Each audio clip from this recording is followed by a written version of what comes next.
जो आज देश और प्रदेश में नफरत की राजनीति हो रही है, उससे बचने की बहुत जरूरत है। भाई को भाई से लड़ाया जा रहा है, जात पात के नाम पे लड़ाया जा रहा है, ये बहुत बुरी बात है। इस चीज से बचने के लिए गुरु जी के उपदेश बहुत जरूरी है। बाकी जो आज हम इस पंडाल में इकट्ठे हुए हैं, जिस शख्स को बहुत कम लोग जानते हैं, मैं उसके बारे में भी दो शब्द कहना चाहूंगा।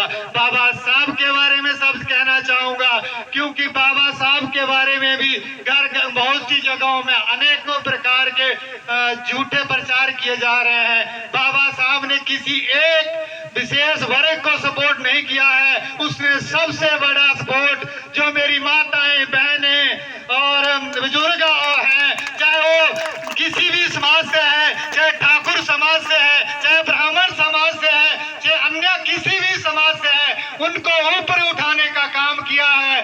जिनको साथ चलना पड़ता था पति के साथ, इससे बड़ा अधिकार किसी को जात देख करके नहीं दिया गया था, सबको ये अधिकार दिया गया था, चाहे महिला किसी वर्ग की क्यों ना हो, उसको जीने का अधिकार होना चाहिए।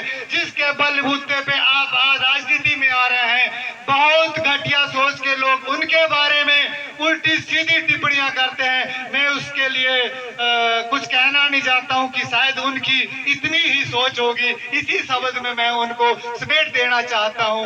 बाबा साहब ने किसी एक वर्ग को नहीं ऊपर उठाया है, महिलाएं सभी वर्गों के 50% आबादी, क्या 55% आबादी हमारे भारतवर्ष में महिलाओं की है। तो ये सबको आरक्षण दिया उन्होंने।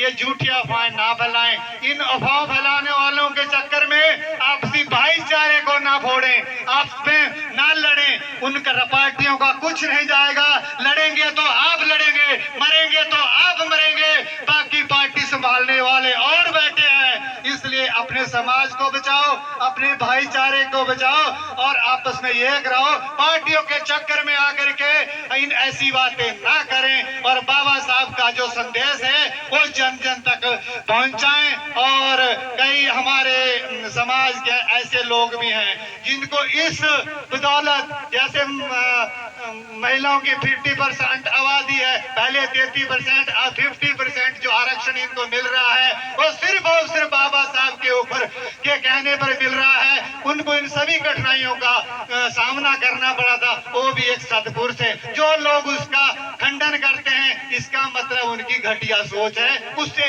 लड़े ना, उससे दूरी बनाए। मैं ये